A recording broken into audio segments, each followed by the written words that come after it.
Sometimes I feel so low down and disgusted. Can't help but wonder what's happened to my companion. Are they lost or are they found? Committed the cost it'll take to bring down all their earthly principles. They're gonna have to abandon. Si tienen su Biblia, abran su Biblia allí en Efesios 5, 15 al 21. Así también tienen la ventaja de poder marcar, subrayar, anotar en su propia Biblia lo que necesiten. Así que tengan cuidado de su manera de vivir. No vivan como necios, sino como sabios, aprovechando al máximo cada momento oportuno, porque los días son malos. Por tanto, no sean insensatos, sino entiendan cuál es la voluntad del Señor. No se emborrachen con vino, que lleva al desenfreno. Al contrario, sean llenos del Espíritu. Anímense unos a otros con salmos, himnos y canciones espirituales. Canten y alaben al Señor con el corazón, dando siempre gracias a Dios el Padre por todo, en el nombre de nuestro Señor Jesucristo. Sométanse unos a otros por reverencia a Cristo. Amén. Esta es la palabra del Señor. Y hoy nos comparte y nos va a compartir la palabra del Señor, el mensaje del Señor, nuestro presbítero Andrés. Le voy a pedir que venga aquí adelante, por favor. Y vamos a empezar poco a poco a adquirir un nuevo hábito en nuestro culto. Vamos a bendecir a nuestro predicador, no solamente orando por él, sino también diciéndole a nuestro predicador que los dichos de tu boca y la meditación de tu corazón sean gratos delante del Señor. ¿Les parece que lo digamos todos juntos? A una voz. Que los dichos de tu boca y la meditación de tu corazón sean gratos delante del Señor. Oremos. Padre Celestial, gracias te damos, Dios, porque hoy nuestro presbítero nos va a compartir tu palabra. Hemos venido, Señor, para escucharte a ti. Hemos venido porque lo que nos reúne es tu presencia. Lo que nos reúne es tu gracia. Y lo que nos reúne, Señor, también es el poder oír esa palabra maravillosa que tú revelaste hace tantos siglos para nosotros. Que hoy Andrés sea el instrumento fiel para comunicar tu verdad, tu palabra a nuestro corazón. En el nombre de Jesús, amén. Gracias por la consideración. Amén. Bienvenidos todos, hermanos, qué gusto verlos juntos a Iglesia 1 en pleno. Aquellos que son de la mañana y de la tarde, bueno, hay dos categorías de iglesia, ya lo sabemos, pero no vamos a discutir cuáles son los más bacanes. Estoy muy contento de verlos y a pesar de las circunstancias y del lugar, estamos en un lugar que es el Palacio del Vino y nos toca, en gracia del Señor, un mensaje algo contradictorio al lugar y al día que estamos viviendo, ¿no es verdad? Estamos hablando, ¿cierto?, del tema que es parte de la predicación, que es el emborracharse o la borrachera. Sin embargo, no hay tanta contradicción como voy a ir desarrollando, Dios mediante, espero. Quiero pedirles que antes de ir al desarrollo de la exposición del texto que está acá, que leyó el pastor, me acompañen a leer rápidamente el contexto en el cual está dicha esta exhortación y este llamado del apóstol. Quiero que leamos rápidamente, solamente para dar contexto a lo que vamos a ver ahora, del versículo 1 de la carta de Pablo a los Efesios, capítulo 5, del versículo 1 al versículo 14. Leo y dice rápidamente: por tanto, imiten a Dios como hijos muy amados y lleven una vida de amor, así como Cristo nos amó y se entregó por nosotros como ofrenda y sacrificio fragante para Dios. Entre ustedes ni siquiera debe mencionarse la inmoralidad sexual, ni ninguna clase de impureza o de avaricia, porque esto no es propio para el pueblo santo de Dios. Tampoco debe haber palabras indecentes, conversaciones necias, ni chistes groseros, todo lo cual está fuera de lugar. Haya más bien acciones de gracias, porque pueden estar seguros de que nadie que sea avaro, es decir, idólatra, inmoral o impuro tendrá herencia en el reino de Cristo y de Dios. Que nadie los engañe con argumentaciones vanas, porque por esto viene el castigo de Dios sobre los que viven en la desobediencia. Así que no se hagan cómplices de ellos, porque ustedes antes eran oscuridad, pero ahora son luz en el Señor. Vivan como hijos de luz. El fruto de la luz consiste en toda bondad, justicia y verdad, y comprueben lo que agrada al Señor. No tengan nada que ver con las obras infructuosas de la oscuridad, sino más bien denúncienlas, porque da vergüenza aún mencionar lo que los desobedientes hacen en secreto. Pero todo lo que la luz pone al descubierto se hace visible, porque la luz es lo que hace que todo sea visible. Por esto dice: despiértate tú que duermes, levántate de entre los muertos y te alumbrará Cristo. Este texto está dicho, ¿cierto?, sobre una necesidad. Y quiero que entendamos que, de manera introductoria, esta necesidad es que el pueblo de Dios se manifieste como pueblo de Dios en la luz, en la cual el Dios santo, ¿cierto?, lo hace andar en esta luz de la cual este Dios es la imagen perfecta, digamos. Dios hizo habitar al pueblo de luz a través de la presencia de aquella luz verdadera que alumbra a todo hombre. Pablo está preocupado esencialmente de que se manifieste, ¿cierto?, aquellos aspectos de la divinidad en los cuales Él es luz, pero también que el pueblo entienda que el andar en este Dios de luz, también lleva estas marcas distintivas de andar en esa luz que el Señor es en sí mismo. En el versículo 1, donde leíamos recién, se da una necesidad. Y esta necesidad es que como hijos tenemos la obligación moral de reflejar el carácter de nuestro Padre. Tenemos que andar en luz como Él es luz. Así que andad en esta luz, como dice el apóstol Pablo. No es una opción, no es algo si usted quiere o yo quiero. Es un imperativo que andar en esta luz porque es una obligación, por el solo hecho de que Dios es luz. Así como leía Jano hace poco, digamos, donde decía Pedro que tenemos que ser santos porque Él es santo. Es decir, no hay que esperar poseer alguna especie de cualidad personal para servir a Dios, sino que hay que hacerlo solamente por el hecho de que Dios es santo y Él es nuestra luz. Quiero leer, para no desviarme demasiado, digamos, porque mis predicaciones, para los que me conocen, saben que son un poquito largas, así que quiero leer para acortar el tiempo.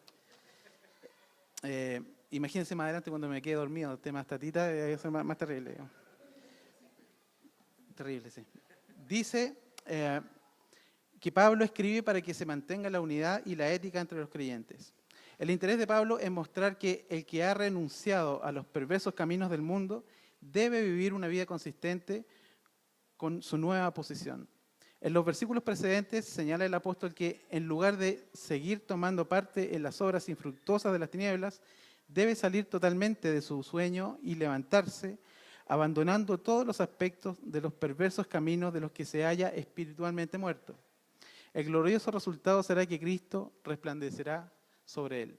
Esto respecto del contexto de la cual está dicha esta palabra, que nos parecería disonante respecto, como decía, del lugar y del día. Digamos, yo creo que hoy día en la noche pocos van a celebrar con jugo juat, posiblemente algunos sí, digamos, pero vamos a ir viendo en el desarrollo de esta exposición que el problema en sí mismo no está en el elemento del vino, el problema está en lo que habita en nuestro corazón o en lo que no habita, por contraposición en nuestro corazón.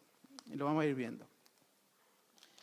Qué mayor claridad respecto a ese punto, que tenemos vino aquí a nuestro lado, digamos. O sea, si el problema fuera el vino, no tendríamos la insensatez de celebrar la cena del Señor con el vino que el Señor nos diera. Y doblemente en este caso, porque para tomar el pan tenemos que echarnos alcohol en las manos, digamos. Así que hay presencia de alcohol en dos sentidos. Hay alcohol por todas partes. Bien, quiero dividirlo en dos partes. Me quiero concentrar, habría una tercera, pero me quiero concentrar en dos solamente. Los primeros versículos del 15, 16 al 17 son los elementos que quiero desarrollar una primera parte y enseguida los otros. Ya leímos entonces el contexto de estos antecedentes y yo quisiera que lean, quiero leer una versión que es la nueva traducción viviente, que es una traducción bastante clara respecto del lenguaje que se ocupa. Es una traducción que me parece que se llama dinámica, no estoy seguro, los estudiantes me podrían refutar, pero es una traducción que no es literal, pero sí da a entender lo que quiere decir el texto. Y la nueva traducción viviente, la NTV, traduce de este modo. Dice, así que tengan cuidado de cómo viven. No vivan como necios, sino como sabios. Saquen el mayor provecho de cada oportunidad de estos días malos. No actúen sin pensar, más bien procuren entender lo que el Señor quiere que hagan. No vivan como necios. Hay una manera de manifestar sabiduría en el Señor respecto de cómo uno vive, de cómo uno expresa la vida a la que el Señor nos ha llamado. Y no es moralidad, no es solamente moralina, ¿cierto?, para demostrar a los demás que yo poseo una cualidad ética y una cualidad moral que me destaca y que me hace sobresalir sobre los demás pecadores. El punto está en que la sabiduría en la Escritura es expresada en una ética correcta porque se desprende de un nuevo nacimiento. Aquel que ha nacido de nuevo, aquel que está en la presencia del Dios vivo, siendo conducido por el Espíritu Santo, va a manifestar una nueva vida. Es como la ampolleta. Uno la enciende y uno no espera que salgan guirnaldas, digamos. Uno espera que salga luz o otros elementos líquidos. Cuando uno enciende una ampolleta, uno espera que la ampolleta ilumine. La vida del cristiano, siendo un cristiano renacido, va a manifestar esto. No es que pueda o no pueda, lo va a hacer.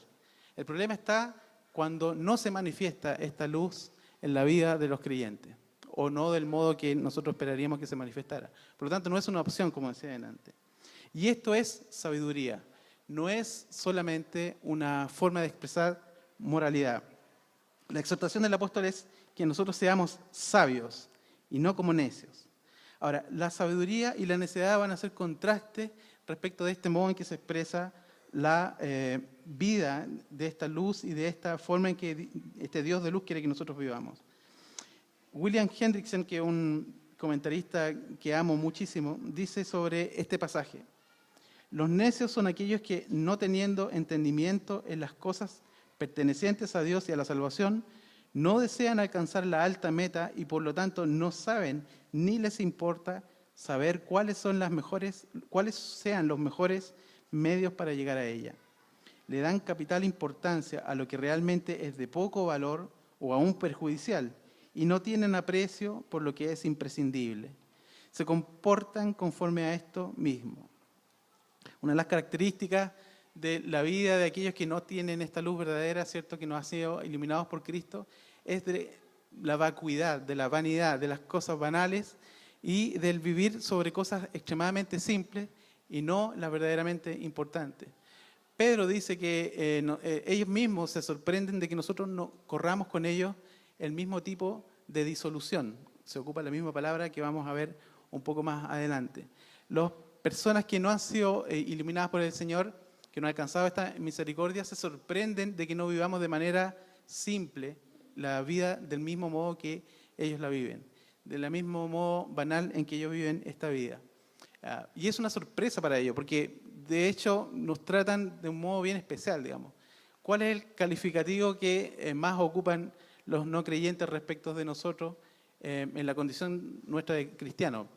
Hay una palabra, a ver si se la saben, o es la misma que yo he escuchado, digamos. Pero a mí me han dicho que yo soy cartucho, ¿ya? Que probablemente sea cierto, pero de todos modos es una palabra que nos connota a aquellos que hemos nacido de nuevo, porque es como que somos tan pecadores, pero no nos atrevemos a manifestarlo, pero ellos sí, están dispuestos a hacerlo de ese modo libre y sin freno de ninguna naturaleza. Entonces, por eso a ellos les extraña que, siendo nosotros pecadores, no demos rienda suelta a estos elementos. Y este es un concepto que voy a desarrollar un poquito más adelante, esto del desenfreno o de dar rienda suelta. Pero a ellos les extraña. De un modo similar a nosotros nos debiera extrañar entonces vivir de este modo simple, del modo que vive esta persona, si es que nosotros hemos sido alcanzados por la luz del Señor. Debería ser extraño, porque no hay un contraste en esta expresión de vida. Y esto, según lo que presenta el apóstol, sería necedad, no sabiduría. Entonces la sabiduría sería expresada por medio de esta vida que agrada al Señor. Por eso dice el texto que tenemos que ser sensibles y estar atentos a aquello que agrada al Señor. Ese es el énfasis que el apóstol pone aquí, no como una regla moral general a la cual nosotros nos sujetemos, regla número 1, sino que en el fondo lo que procuramos con esto es ser agradables al Señor.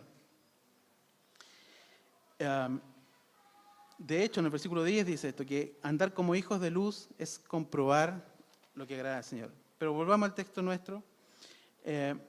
Hay un elemento que tenemos que considerar, que está en el versículo, les digo al tiro.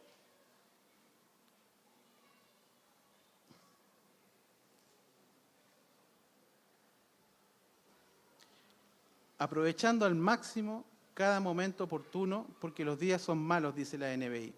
Si me acompañan en la NBI, Efesios 5:16 dice, aprovechando al máximo cada momento oportuno. Cada circunstancia de la vida del creyente va a estar caracterizada por un conjunto de elementos que Dios nos va poniendo adelante, que son oportunidades. Hendrickson, de hecho, traduce oportunidades. Las circunstancias de las cuales nosotros vivimos día a día son oportunidades, pero rara vez nosotros lo vemos de este modo. Nosotros vemos el tiempo como un devenir o como una carga, ¿cierto? Llegamos a nuestro trabajo y consideramos que tenemos que marcar tarjetas respecto del trabajo diario que tenemos que hacer, pero no nos detenemos a pensar en las oportunidades que Dios nos da, sea para compartir lo que sea que tengamos que compartir o para ocupar bien el tiempo. Ahora, el tiempo es tan escaso, es un bien tan preciado, que no ocuparlo bien ya es una falta a la mayordomía cristiana, que es algo de lo cual yo les confieso que carezco casi por completo, digamos. Soy un muy mal administrador de mi tiempo.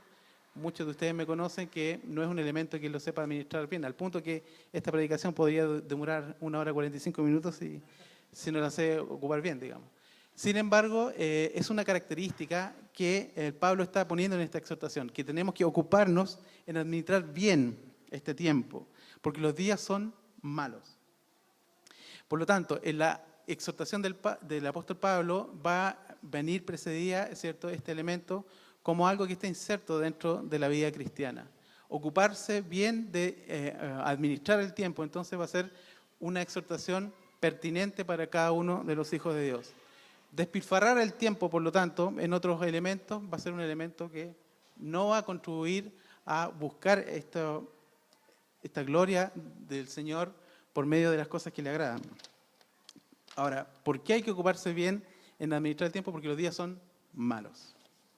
Fueran días buenos, no sería un elemento a considerar. Ahora, lo que es interesante respecto del apóstol Pablo es que los días son malos para los tiempos del apóstol, pero también son malos para estos tiempos. Son malos para la Edad Media, para cualquier periodo de la historia, los tiempos o los días son malos, no hay diferencia.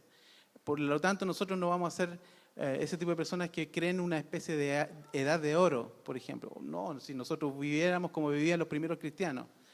Es una manera de pensar que nosotros tenemos como evangélicos muchas veces. Somos como una especie de restauracionistas. Decimos, queremos volver a la iglesia primitiva porque esa sí que era la verdadera iglesia. Bueno, Pablo dice que esos días eran malos. Revivir días malos no es ninguna cosa grande que nosotros debemos anhelar, digamos. Los días son malos entonces y los días son malos ahora. La diferencia la va a marcar el modo en que nosotros administremos el tiempo. Esto es parte de la sabiduría, entonces, y la necedad sería aquella que manifiesta no entender la voluntad de Dios para nosotros respecto de cómo agradarle. No sé si ustedes lo habían considerado, pero hay cosas en las cuales nosotros como creyentes actuamos en modo automático. Vamos a la iglesia, damos nuestros diezmos, hacemos lo que nosotros consideramos un servicio, pero llegamos a casa con la idea de el deber cumplido y la semana es todo para nosotros, digamos, en términos de vivir la semana como nos agrada a nosotros. Pero no nos detenemos a pensar cada día, Señor, ¿te agradará esto? Señor, ¿te agrada que haga esto? Dios, ¿serás agradable a tu vista que yo le saque los ojos al gatito, digamos, para los tipos que son medio psicópatas? ¿O te agradará, Señor, que yo haga esto otro? Entonces, en el fondo estamos tan centrados en nuestra propia dinámica de vida que no nos detenemos a considerar si lo que hacemos le agrada al Señor. Y el problema de esto es que Dios ha hecho morar en nosotros su Espíritu Santo, y este Espíritu Santo, como cantábamos recién, ¿cierto? Espíritu de Dios, ¿cierto? Ven y guíame en el fondo, o sea, habita en mí de modo tal que tú tengas control de mi vida. Entonces lo cantamos los domingos, pero no lo vivimos en la semana. Y ahí se expresa uno de los problemas serios de nuestra vida cristiana y esta especie de vida esquizofrénica, ¿cierto? De vivir de una dualidad extrema. Ahora, para aquello, el apóstol Pablo, creo yo, pasando al siguiente punto, va a poner un ejemplo que es un ejemplo muy especial y muy representativo de la cultura de la época, pero también de nuestros tiempos.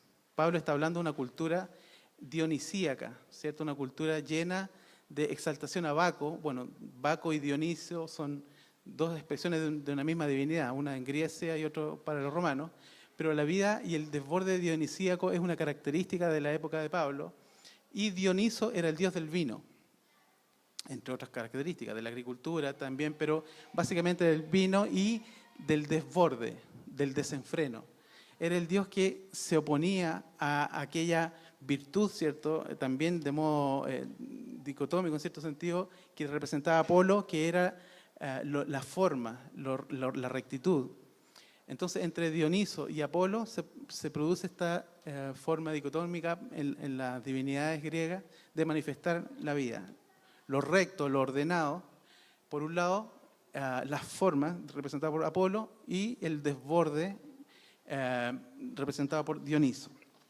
A esta cultura dionisíaca Pablo le escribe y les dice el ejemplo que nosotros vamos a ver ahora. Y viene muy bien, digamos, porque el contexto de la época, yo me detuve a ver algunos documentales al respecto y en realidad no es que sea una pérdida de tiempo, pero en realidad es algo que requiere un ejercicio de fortaleza emocional y espiritual, porque las fiestas dionisíacas son orgías, digamos, son abiertamente orgías, son fiestas, y las bacanales también son fiestas dedicadas al desenfreno sexual y de todo tipo, ¿ya? Inspiradas, ¿cierto?, por el consumo excesivo de vino.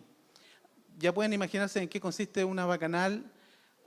Cuando ustedes echen un chiste, ¿cierto?, respecto de alguna bacanal, ya saben de qué se trata, digamos, así que no lo tomen tan a la ligera. Las fiestas dionisíacas eran unas fiestas de desborde y de desenfreno, que lo que buscaban era perder el control. Y a esta cultura, ¿cierto?, a estos hermanos de esta ciudad, donde estaba el templo de Diana, de Artemisa, ni más ni menos, a estos hermanos Dios, el apóstol Pablo les habla y les exhorta respecto de este tema que pareciera que estuviera como forzado en el contexto de lo que estamos hablando, pero tiene todo que ver. Acompáñame al versículo 18. En el 18 dice: no se emborrachen con vino que lleva al desenfreno. Al contrario, sean llenos del Espíritu. ¿Se fijan el contraste que hay acá? Hay una oposición entre no emborracharse y ser llenos del Espíritu. Perdón, un contraste entre emborracharse y ser llenos del Espíritu. Este texto, que podría alertar, ¿cierto?, a los dueños de este templo, digamos, de este Palacio del Vino, porque podría ser, también van a hacer contrapropaganda. El énfasis está puesto en la borrachera, no en el consumo del vino. El problema no es el consumo del alcohol, el problema va a ser el lugar o el punto al cual tú pierdes el control por este consumo de este líquido maravilloso.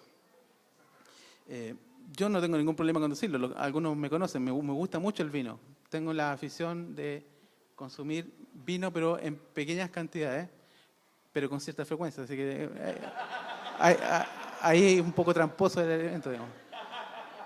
Alguien podría decir, claro, el hermano toma muy poco, digamos, pero hay un chiste de Les Luthier, digamos, si le preguntan a una persona si acaso bebe mucho, él dice no, cada cuánto tiempo bebe, dice, bueno, cada 2 o 3 horas, digamos. Pero no, tiene que dejar un tiempo entre medio para manifestar que no bebe tanto.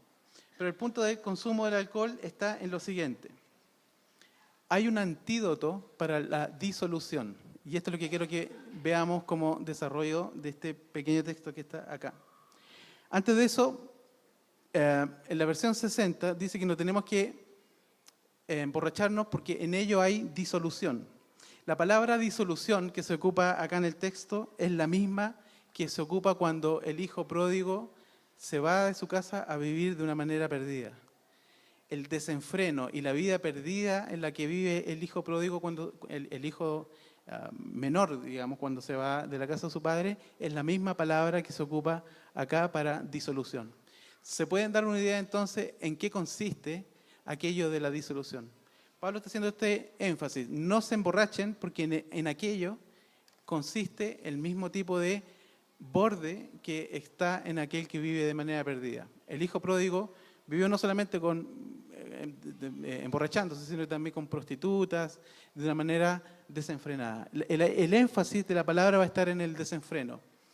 La característica de la vida dionisíaca de la cultura helénica y romana era el desenfreno, el desborde. No le importaba a ellos tener control de la situación, sino que bebían en abundancia el vino justamente para llegar al punto del desborde de donde todo se descontrola. Ese es el punto y el énfasis que se hacía en estas fiestas, y justamente se quería llegar hasta este punto, digamos. Por lo tanto, no era beber con moderación, era beber hasta el desborde.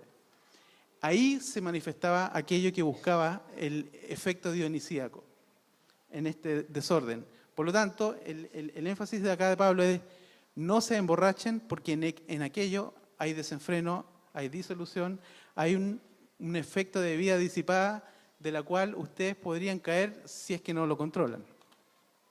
Se fijan que el énfasis es la borrachera, ¿ya? El énfasis no es quizás aquella foto que publica Elías, digamos, con un vinito que a mí me gusta mucho también, ¿cierto?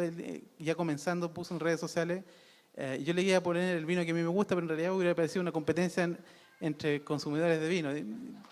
Preferí que no, digamos, respeto sus gustos, pero los míos son un poco más elaborados. Sin embargo, el punto no está en el consumo del vino, el punto está en la borrachera. Ahora, si tú publicas este tipo de cosas o si tú bebes vino con tus amigos de manera moderada, de todas maneras te van a criticar.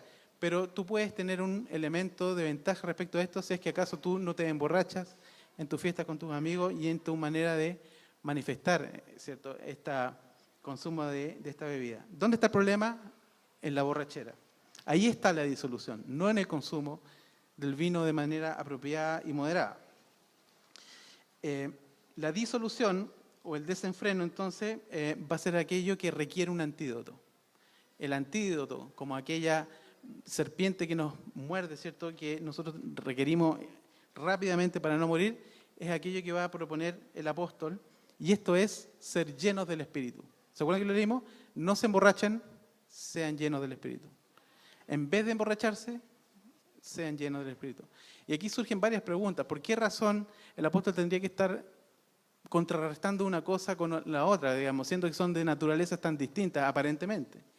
Resulta que el que se emborracha está llegando a ese punto por algún tipo de necesidad, por alguna soledad, por alguna tristeza, por algún afecto que necesita borrar o recuperar, y de ese modo entonces llega al punto del desborde y se llena falsamente a través del consumo de alcohol.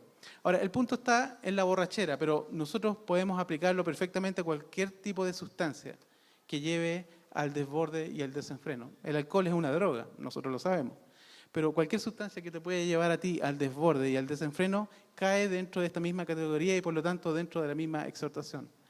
Alguien podría decir: yo no consumo alcohol, digamos, y podría sentirse muy bien por no consumir alcohol, pero el tipo se mete ayahuasca, peyote, sustancias de otro tipo, digamos, o sea, finalmente el punto no está en el tipo de sustancia, sino que en aquello que te lleva a una especie de desborde o te saca de la realidad respecto de la cual Dios te ha hecho morar y vivir. En aquello hay disolución. Puedes poner vino, puedes poner otra sustancia, el problema va a estar siempre en aquello que te produce esta disolución. Entonces, ¿cuáles son los antídotos para este elemento de la disolución o para en el caso de la borrachera?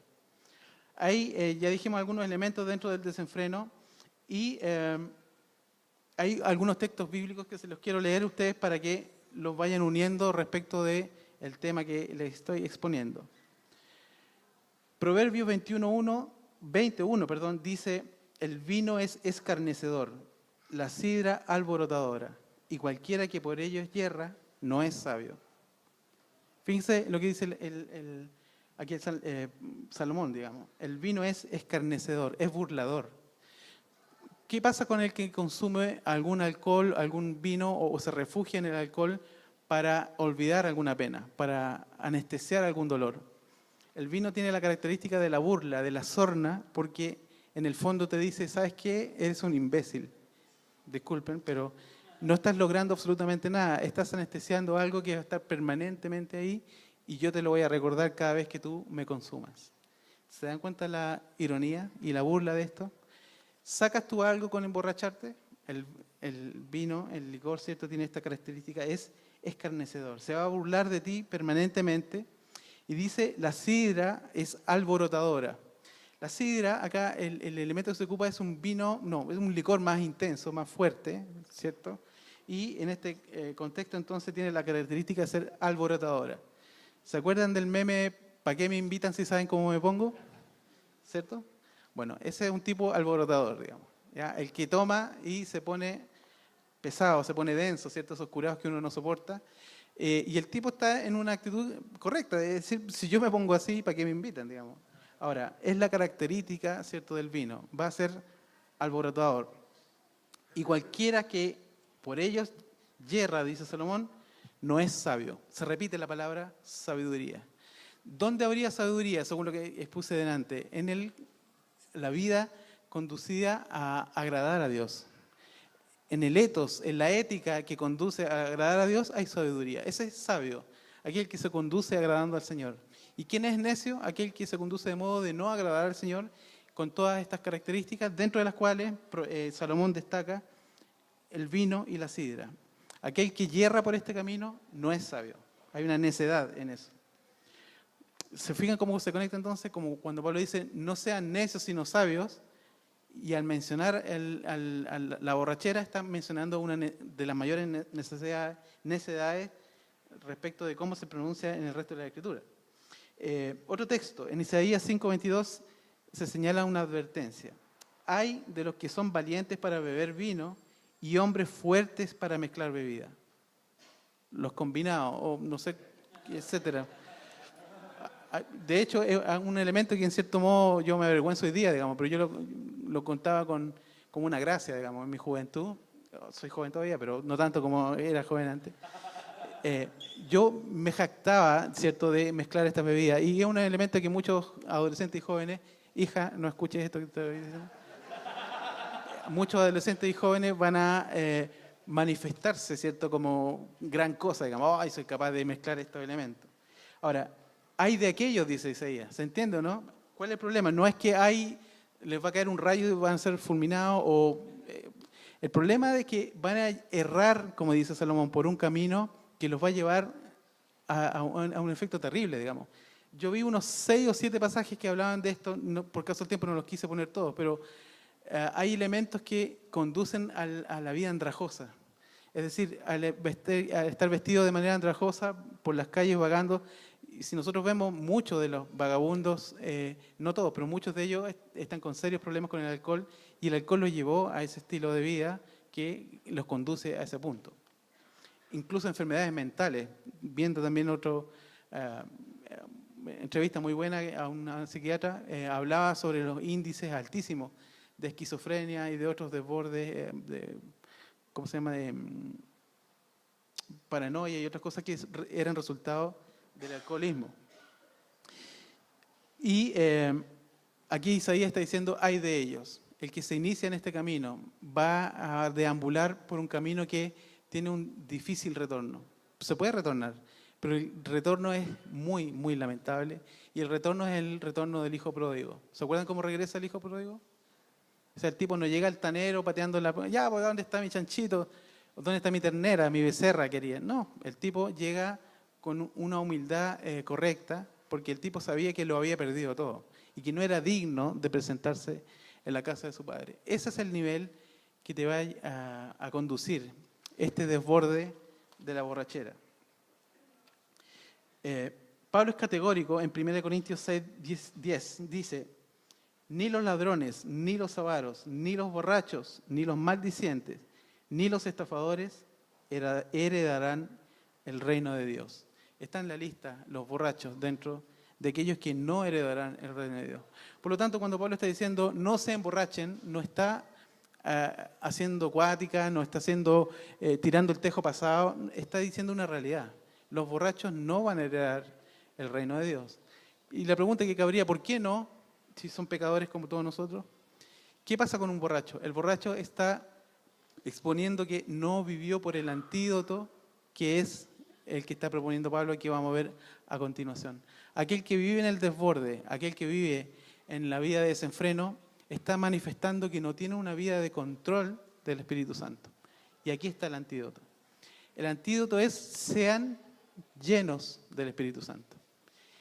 ¿Y de qué modo se es lleno del Espíritu Santo? Y ahora vamos a pasar a la segunda parte que yo quería ver. No es que sea alternativa, sino que en el fondo es la vida que Dios desea que nosotros poseamos, que es ser llenos del Espíritu Santo. Y la vida del Espíritu Santo tiene muchas características. No me quise detener, pero tiene tantas características. En Gálatas capítulo 5 hay una descripción bien práctica respecto de esto. Pero hay un elemento de la vida del Espíritu que Pablo menciona acá, que es respecto de llenarse. Ahora, ¿llenarse en qué término? Llenarse en vez de vaciarse. ¿Qué haces tú con la vida de disolución en la borrachera?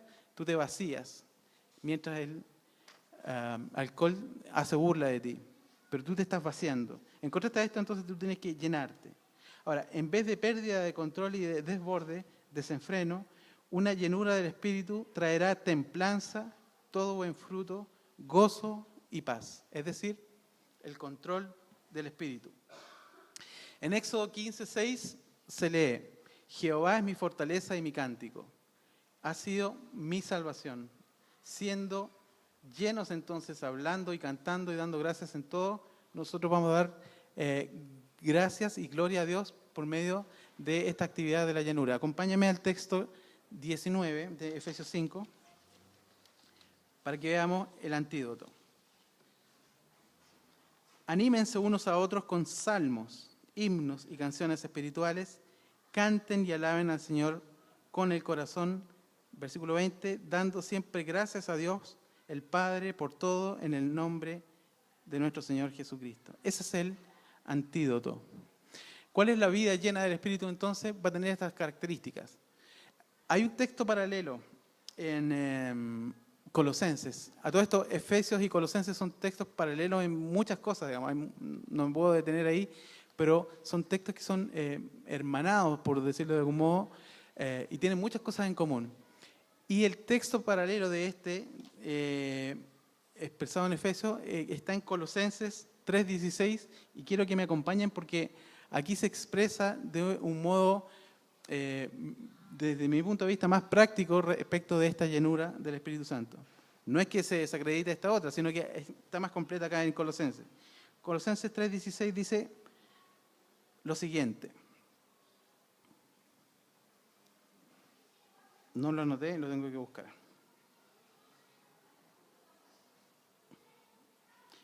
Pero si es 3:16 debe ser entretenido. Para los que leen la Biblia saben que 3:16 es un número especial. Dice Pablo entonces que habite en ustedes la palabra de Cristo con toda su riqueza. 2 puntos. Y aquí está el énfasis. Instrúyanse y aconséjense unos a otros con toda sabiduría. Canten salmos y himnos y canciones espirituales a Dios con gratitud en el corazón. Que habite en ustedes la palabra de Cristo. La Reina Valera dice que la palabra de Cristo more en abundancia. Este es el elemento que no está señalado en la carta de los Efesios, pero que de todos modos explica muy bien cuál es este antídoto para la borrachera. ¿Qué pasa en aquel que tiene la palabra de Cristo morando en sí mismo? Morando quiere decir que haga habitación, que el Espíritu Santo haga habitación y que no solamente esté en nuestra lengua. Me explico, ¿no? Porque yo puedo ir a una fiesta y emborracharme citando la Biblia. A mí me pasó alguna vez en mi juventud, digamos. Yo pretendí predicarle a amigos míos de carrete. Yo dije, pucha, ¿qué hago? ¿Qué mejor modo que, bueno, demostrarle que en realidad yo no soy cartucho, me tomo unos tragos con ellos y les predico al Señor? Créame, hermano, que es muy difícil con la lengua traposa predicar el Evangelio. Los que se ríen parece que lo han intentado, digamos. Es muy difícil porque tú entras en un ámbito en el cual no estás seguro respecto de lo que tú tienes que exponer. Ahora, como antídoto a esto, entonces, la palabra de Cristo more en términos de que haga lo que tienen que hacer aquella palabra de Cristo. Y los 2 puntos en este texto de Colosenses me parecen muy sabios, digamos. Instrúyense, edifíquense respecto de esta palabra de Cristo. Entonces, en vez de emborracharse, ¿qué debieran hacer? para contrarrestar este efecto? Hablar del Señor, que la palabra de Cristo abunde en ustedes. Ahora, estamos viéndolo como un antídoto para la borrachera. No quiere decir que la próxima celebración de la noche no quiera aguardar la fiesta de ninguno de ustedes. Digamos, cuando vean una botella de vino, digan, chuta, la voy a guardar, ahora voy a hablar de Cristo con mis amigos, porque se entiende que el énfasis es la borrachera. En vez de emborracharse, la palabra de Cristo habite. Entonces, no estoy planteando aquí una defensa de lo dionisíaco contra lo apolíneo, ni viceversa. El punto está en que haya en ustedes un elemento de la vida del Espíritu Santo que es la templanza. Cuando el Espíritu Santo habita en el corazón del creyente, uno de los frutos es la templanza, el dominio propio. Es decir, si ustedes llegan a tener dominio propio, hermanos, pueden beber como Elías y como yo cualquier vino y no les va a producir el efecto que le produce a aquellos que viven en desborde. Porque saben controlarse, saben cuál es el límite. Porque el vino es un elemento que el Señor creó y Él dijo que iba a beberlo cuando lo beba nuevo en la manifestación de su reino. Y yo espero ese día, digamos, ¿ya? No por el vino, por el Señor, obviamente. Pero espero que se entienda que el problema no está en el elemento del vino, está en la forma en que se administra al punto de la borrachera. Y quiero terminar haciendo un llamado particular, que me lo hice yo primero antes de venir acá, así que yo ya estoy inmune, ahora les corresponde a ustedes. ¿Es Dios tu gozo de modo que no necesitas recurrir a la embriaguez para alejar la tristeza, el dolor o la soledad? Es una pregunta dura. Llénate de Dios. Cristo vino a darnos vida y en abundancia, de modo que en nuestro interior corren ríos de agua viva. La pregunta es compleja, digamos, pero la quise hacer a propósito porque cuando uno tiene que recurrir a la borrachera está expresando que en el fondo hay algo en lo cual Dios no ha sido efectivo en nuestra vida. ¿Se entiende? Como no tengo gozo, como tengo un pesar y como tengo un aspecto que me oprime profundamente, yo lo quiero hacer desaparecer por el consumo excesivo o intoxicándome, ¿cierto?, de alcohol. El problema está ahí, en la borrachera, no en una copa, está en embriagarse. Ahora, ¿por qué tienes que recurrir a embriagarte? Si es una conducta que es repetida en ti, si tienes que hacerlo con cierto tiempo, preocúpate en términos de que estás procurando una especie de gozo mentiroso, porque más encima es un gozo que te saca la lengua, digamos. Una vez que tú estás borracho, te bofetea la cara, ¿cierto?, con su sarcasmo y se burla de ti. No es un gozo verdadero. La pregunta es entonces, ¿por qué caes en esta condición? Ahora, llénate de Dios, es lo que dice el apóstol Pablo. Llénate en términos de ser lleno de esta plenitud del Señor. Ahora, obviamente no es que nosotros andamos saltando, hablando en lengua, digamos, para los de borde más carismáticos o qué sé yo, digamos, otro tipo de conducta.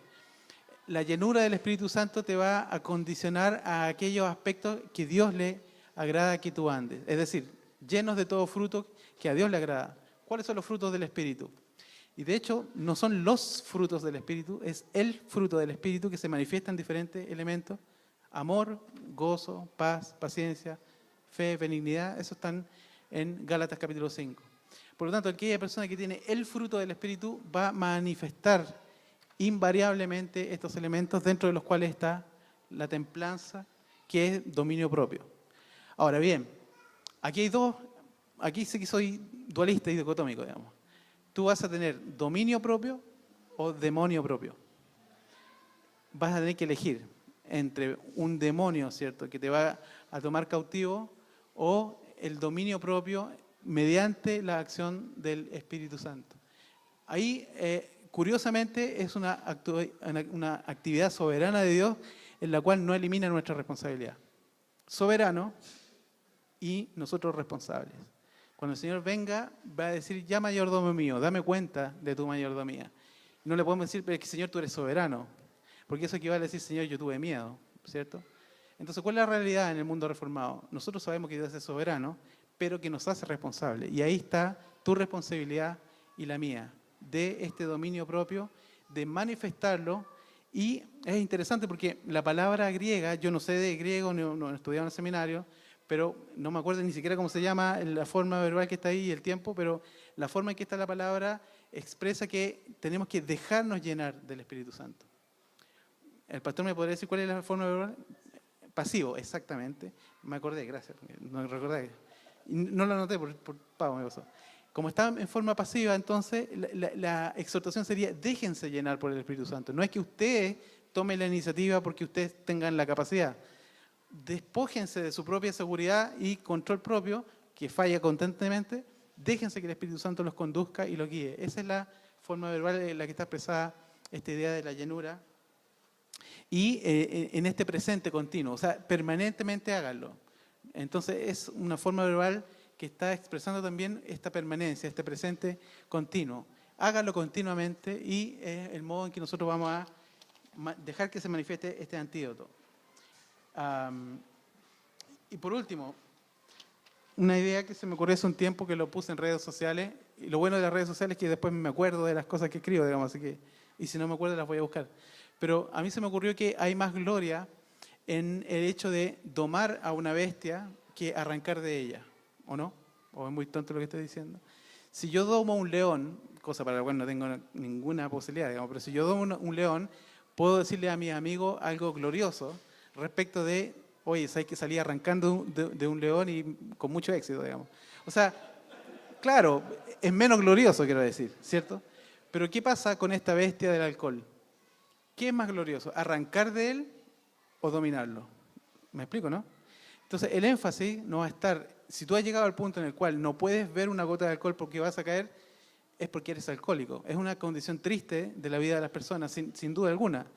Pero creo yo que hay más gloria en dominar a esta bestia que en arrancar de ella. Ese es el sentido en el cual se expresa esta realidad de Dios. Digamos, el presbítero Torres, cuando supo que yo iba a predicar de esto, me dijo, seguramente vas a poner el énfasis que hace C.S. Lewis, digamos, de la templanza, de la temperanza respecto del alcohol. Estaba preocupado por eso el presbítero Torres, y yo también era una preocupación que tenía personal, digamos, porque el énfasis entonces y el llamado que yo le hago a ustedes no es que huyan, pero que sí domen y que aprendan a dominar este aspecto de la realidad de los seres humanos para beneficio personal, pero también para la gloria de Dios. Así es que a la noche vayan, brinden, a la segunda botella piénsenlo, hermanos míos, porque quizás no hay moderación en ese tipo de consumo. Tengamos un momento de gracia.